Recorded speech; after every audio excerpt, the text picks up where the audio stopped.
In 7.5 billion years, the sun will expand and engulf our planet, destroying all life as we know it.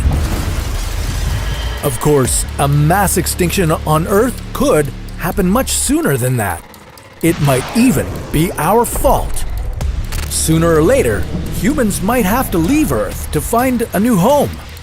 But while that might sound scary, not to mention impossible, some say it's already been done, millions of years ago, by organisms much smaller than us and not nearly as smart. This is What If, and here's what would happen if ancient life escaped from Earth.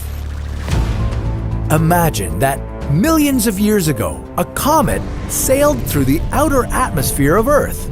The comet flew high enough to avoid burning up in the atmosphere, but just low enough to pick up some extremely determined microbes. The stowaway microbes embedded themselves deep within the pores of the speeding comet, sheltering themselves from the radiation of deep space.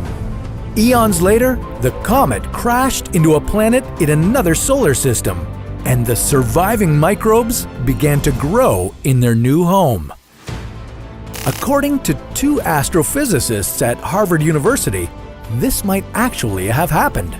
But if earthly microbes did succeed in trading our planet for a new one, does that mean that we could one day do the same? Microbes are small in size but huge in numbers. The most recent estimates say that there are roughly 1 trillion different microbe species living on Earth. And while we have yet to discover 99.999% of them, the microbes we do know are vital to our survival. At least 50% of the oxygen on Earth is produced by photosynthetic microorganisms like algae and cyanobacteria. And before the evolution of plants, microbes were the only oxygen producers on Earth. So, with that in mind, and assuming humans would continue to rely on oxygen to survive, we might actually need microbes in space to support our lives on other planets. If the earthly microbes hitchhiking on a comet millions of years ago theory is correct, then there could be another planet out there with a habitat that's similar to ours on Earth. Unfortunately, this alternate Earth would be in another solar system, and humans have only traveled as far as the moon. The best way to test this theory would be to send microbes to Mars or other nearby new Earth candidates with the hope that they'd be able to foster an atmosphere we could live in. If the microbes we sent from Earth succeeded in creating an atmosphere like ours and laying the foundations of a food chain, we'd have a much better chance of building a new future for ourselves. Unfortunately, it's hard to predict how microorganisms will respond to being in space. In some cases, bacteria can become less harmful, but in other cases, they can grow faster and become much more dangerous. We don't know how our microbes could affect any existing ecosystems on other planets. They could become an invasive species that would drive the native life on other planets to the brink of extinction. And it's hard to say how the microbes we sent would evolve on a new planet. Sure, we might get some new plants on a new planet, but what kinds of plants? There's also the fear that if microbes can successfully planet hop through space, then Earth is equally at risk of being hurt by them.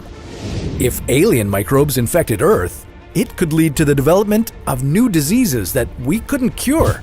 And without a cure to some unknown, untreatable alien epidemic that might suddenly appear on our planet, we might be forced to leave our homeworld after all. But before you start aggressively searching for a place to buy NASA-approved spacesuits, you should know that we're far from having a fully developed theory on space-traveling microbes. After all, we're still learning things about the biology of our atmosphere, which makes understanding how it might have been hundreds of millions of years ago even more challenging. We also don't know just how long even the most dedicated microbes could survive. We know that tardigrades, for example, can live for decades and they're able to survive the harsh environment of space, but can tardigrades or anything else live long enough to make it to an entirely different solar system? That remains to be seen. Or maybe not. We don't know exactly when humans might actually have to leave Earth, but what if we knew the exact time Earth was going to die? Well, that's a story for another What If.